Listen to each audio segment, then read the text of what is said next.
Well, when I was a young lawyer starting out in the public defender's office, one of my assignments was at Grandin Central, Branch 50, and that's the misdemeanor gun court. And the judge there was a judge named Robert Kowalski, and he kept a chart. Whenever he had someone with a gun in front of him, he would say, "Why'd you have that gun?" And the number one reason was for protection. The number two reason was something like, I was holding it for a friend. His favorite one was down around number 10. It was blind date. but the keeping it for protection part, right? And so here's what happens to my clients.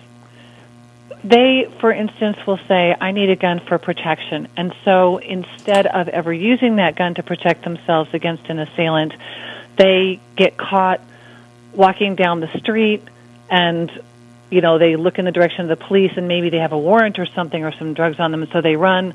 The police catch them. They catch them with the gun, and then the trouble starts.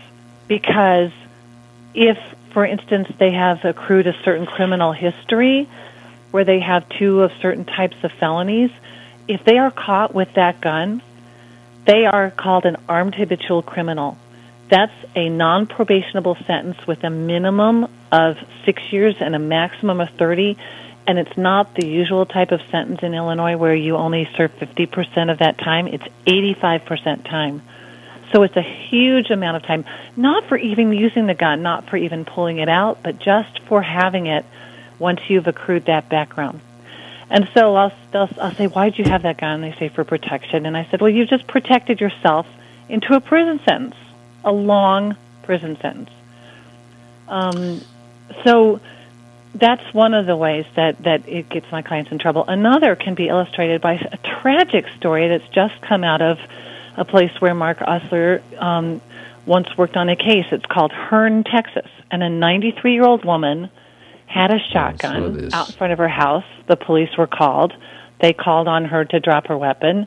She didn't. And I'm sure that part of the police's training may have been that if somebody has this lethal weapon and they're not giving it up and they're refusing orders of the police, you're allowed to use force to, remove the threat to you. And this woman was killed, this 93-year-old woman with a shotgun.